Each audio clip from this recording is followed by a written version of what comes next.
ओम शांति 20/1/2023। बाबा ने कहा, मीठे बच्चे, तुम पीस स्थापन करने के निमित्त हो, इसलिए बहुत बहुत पीस में रहना है। बुद्धि में रहे कि हम बाप के एडॉप्टेड बच्चे, आपस में भाई बहन हैं। प्रश्न है, पूरा सरेंडर किसे कहेंगे, उसकी निशानी क्या होगी? बाप का उत्तर है, पूरा सरेंडर वह है जिनकी बुद्धि में रहता है कि हम ईश्वरीय माँ बाप से पलते हैं। बाबा, यह सब कुछ आपका है, आप हमारी पालना करते हो। भल कोई नौकरी आदि करते हैं, लेकिन बुद्धि से समझते हैं यह सब बाबा के लिए है। बाप को मदद करते रहते हैं, उससे इतने बड़े यज्ञ की कारोबारी चलती है, सबकी पालना होती है। ऐसे बच्चे भी अर्पण बुद्धि हुए। साथ साथ पद ऊंचा पाने के लिए पढ़ना और पढ़ाना भी है। शरीर निर्वाह अर्थ कर्म करते हुए बेहद के माता पिता को श्वासोश्वास याद करना है। गीत है ओम नमः शिवाय। ओम शांति। यह गीत तो है गायन, वास्तव में महिमा सारी है ही ऊंचे ते ऊंचे परमात्मा की, जिसको बच्चे जानते हैं और बच्चों द्वारा सारी दुनिया भी जानती है कि माता पिता हमारा वही है। अब तुम माता पिता के साथ कुटुंब में बैठे हो। श्री कृष्ण को माता पिता कह नहीं सकते, भल उनके साथ राधे भी हो तो भी उनको माता पिता नहीं कहेंगे, क्योंकि वह तो प्रिंस प्रिंसेस है। शास्त्रों में यह भूल है। अब यह बेहद का बाप तुमको सभी शास्त्रों का सार बताते हैं। भले इस समय सिर्फ तुम बच्चे सम्मुख बैठे हो, कोई बच्चे भल दूर हैं, परंतु वे भी सुन रहे हैं। वे जानते हैं कि माता पिता हमको सृष्टि के आदिमध्य अंत का राज समझा रहे हैं और सदा सुखी बनाने का रास्ता व युक्ति बता रहे हैं। यह हूबहू जैसा घर है, थोड़े बच्चे यहाँ हैं, बहुत तो बाहर हैं। यह ब्रह्मा मुख वंशावली नई रचना है, वह हो गई पुरानी रचना। बच्चे जानते हैं कि बाबा हमको सदा सुखी बनाने आए हैं। लौकिक माँ बाप भी बच्चों को बड़ा कर स्कूल में ले जाते हैं। यहाँ बेहद का बाप हमको पढ़ा भी रहे हैं, हमारी पालना भी कर रहे हैं। तुम बच्चों को अब एक के बगैर दूसरा कोई रहा ही नहीं है। माँ बाप भी समझते हैं यह हमारे बच्चे हैं। लौकिक कुटुंब होगा तो 10-15 बच्चे होंगे, 2-3 शादी की होंगी। यहाँ तो यह सब बाबा के बच्चे बैठे हैं। जितने भी बच्चे पैदा करने हैं सो अभी ही ब्रह्मा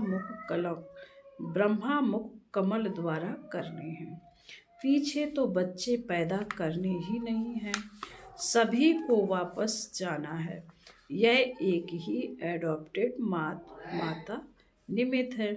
यह बड़ी वंडरफुल बात है। यह तो जरूर है, गरीब का बच्चा समझेगा कि हमारा बाप गरीब है, साहूकार का बच्चा समझेगा कि हमारा बाप साहूकार है। वह तो अनेक माँ बाप है, यह तो सारे जगत का एक ही माता पिता है।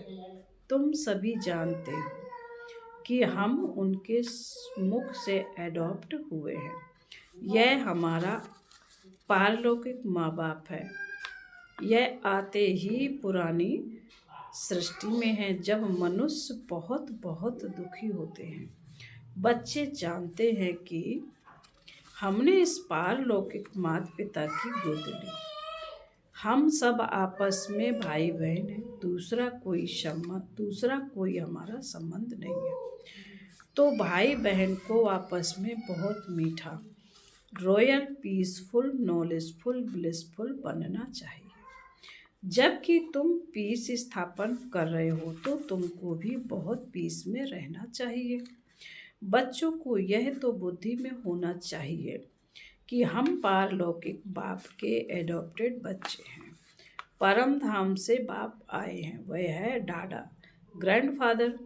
यह दादा बड़ा भाई है जो पूरा सरेंडर है। वो समझेंगे हम ईश्वरीय माँ बाप से पलते हैं। बाबा, यह सब कुछ आपका है, आप हमारी पालना करते हो। जो बच्चे अर्पण होते हैं उनसे सभी की पालना हो जाती है। भल कोई नौकरी करते हैं तो भी समझते हैं यह सब कुछ बाबा के लिए है, तो बाप को भी मदद करते रहते, नहीं तो यज्ञ की कारोबारी कैसे चले। राजा रानी को भी माता पिता कहते हैं, परंतु वह फिर भी जिस्मानी माता पिता हुए। राजा राज राज माता पिता भी कहते हैं तो राजपिता, राजमाता भी कहते हैं तो राजपिता भी कहते हैं। यह फिर है बेहद के। बच्चे जानते हैं कि हम माता पिता के साथ बैठे हैं। यह भी बच्चे जानते हैं कि हम जितना पढ़ेंगे और पढ़ाएंगे उतना ऊंच पद पाएंगे। साथ साथ शरीर निर्वाह अर्थ कर्म भी करना है। यह दादा भी बुजुर्ग है, से बाबा को कभी बूढ़ा व जवान नहीं कहेंगे। वह है ही निराकार। यह भी तुम जानते हो कि हम आत्माओं को निराकार बाप ने एडॉप्ट किया है और फिर साकार में है यह ब्रह्मा। अहम आत्मा कहती हमने बाप को अपना बनाया है। फिर नीचे आओ तो कहेंगे हम भाई बहनों ने ब्रह्मा को अपना बनाया है। शिव बाबा कहते हैं तुम ब्रह्मा द्वारा हमारे ब्रह्मा मुख वंशावली बने हो। ब्रह्मा भी कहते तुम हमारे बच्चे बने हो। तुम ब्राह्मणों की बुद्धि में श्वासोश्वास यही चलेगा कि यह हमारा बाप है, वह हमारा दादा है। बाप से जास्ती दादे को याद करना है। बाप से ज़्यादा दादे को याद करते हैं।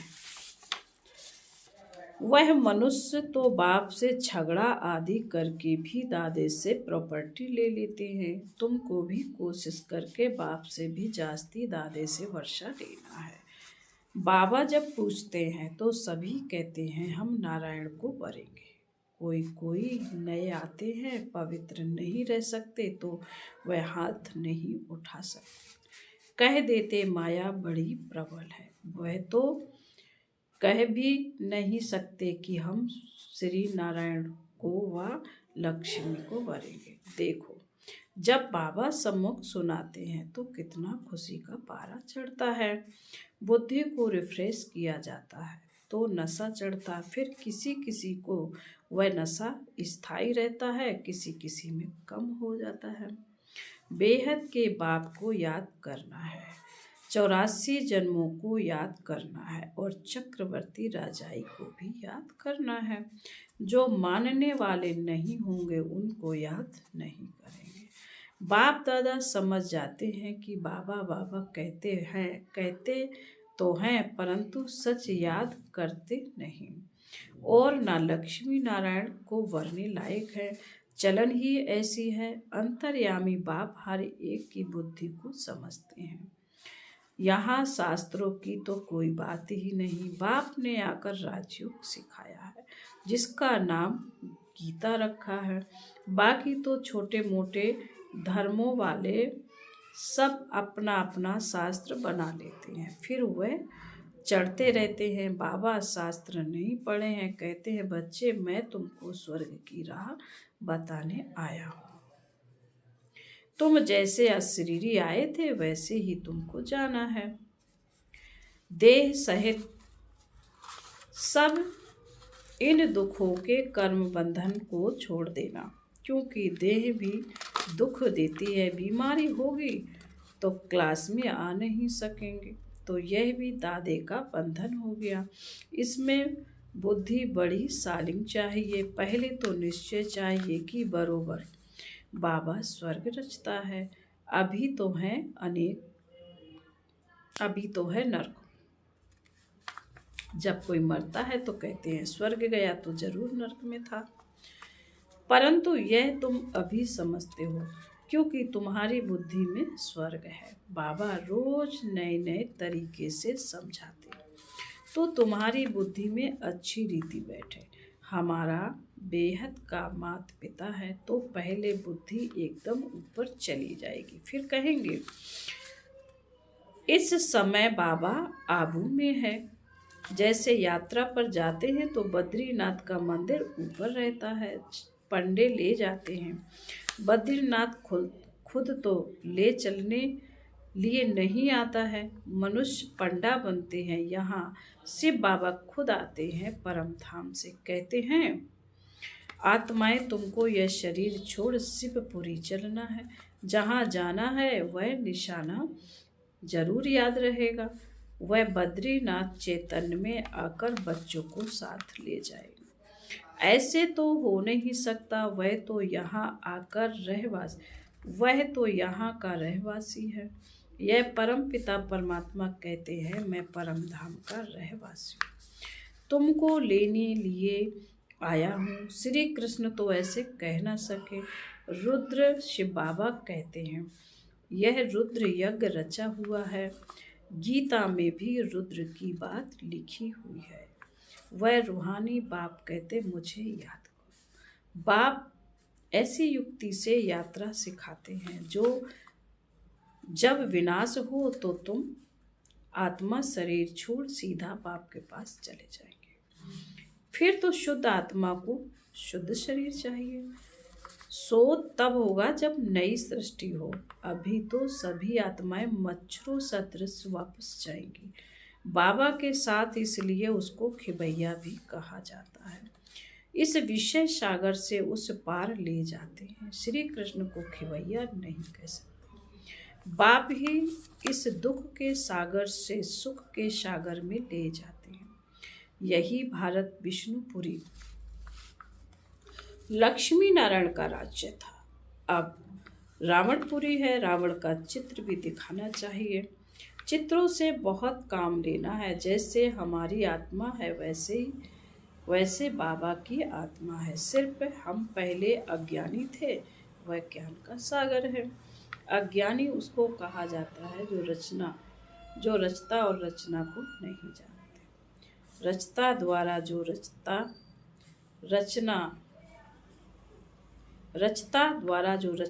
और रचना को जानते हैं उनको ज्ञानी कहा जाता है।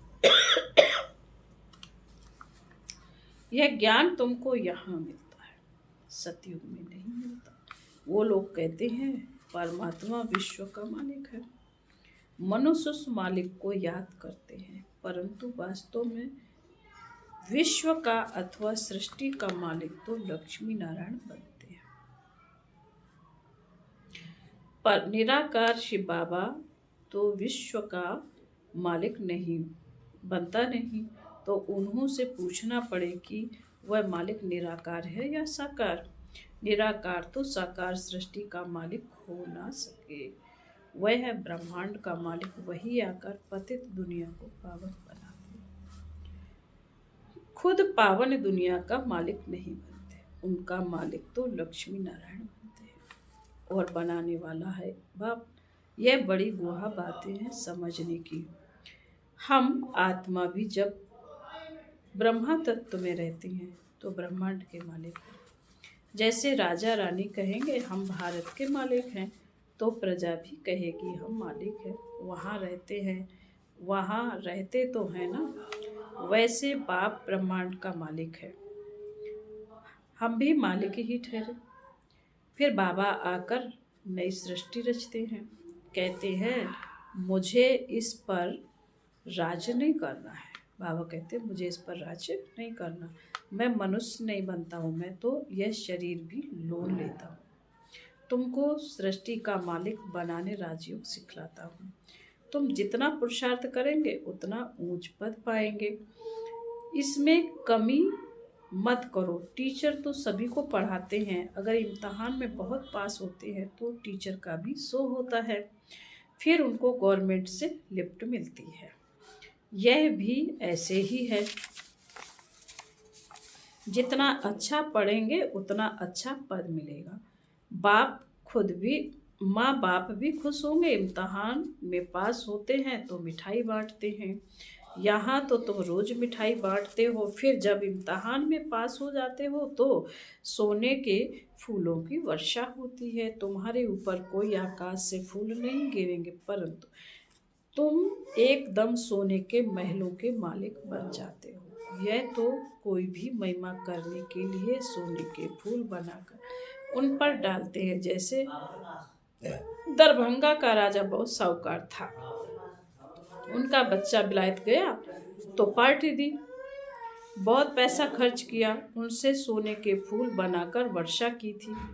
उस पर बहुत खर्चा हुआ, बहुत नाम हुआ था। कहते थे देखो भारतवासी कैसे पैसे उड़ाते हैं। तुम तो खुद ही सोने के महलों में जाकर बैठेंगे तो तुमको कितना नशा रहना चाहिए। बाबा कहते हैं सिर्फ मेरे को और चक्र को याद करो तो तुम्हारा बेड़ा पार हो जाएगा। कितना सहज है। तुम बच्चे हो चैतन्य परवाने, बाबा है चैतन्य समा। तुम कहते हो अभी हमारा राज्य स्थापन होना है। अब सच्चा बाबा आया हुआ है भक्ति का फल देने।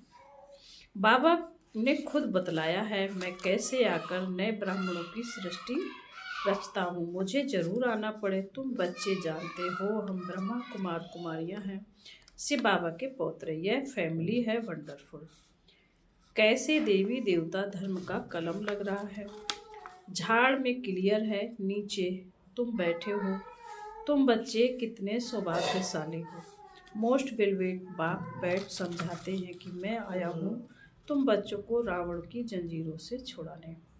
रावण ने तुमको रोगी बना दिया है। अब बाप कहते हैं मुझे याद करो, अर्थात शिव बाबा को याद करो। इससे तुम्हारी ज्योति जागेगी, फिर तुम उड़ने लायक बन जाएंगे। माया ने सबके पंख तोड़ डाले हैं। फिर बाबा कहते हैं अच्छा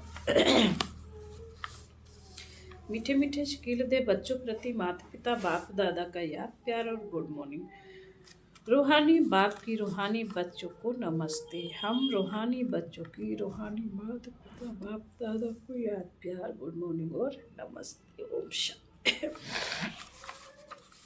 तारने के लिए मुख्यार्य बाबा ने कहा बुद्धि को शालिम बनाने के लिए देह में रहते देह के बंधन से न्यारा रहना है, अशरीरी बनने का अभ्यास करना है, बीमारी आदि के समय भी बाप की याद में रहना है।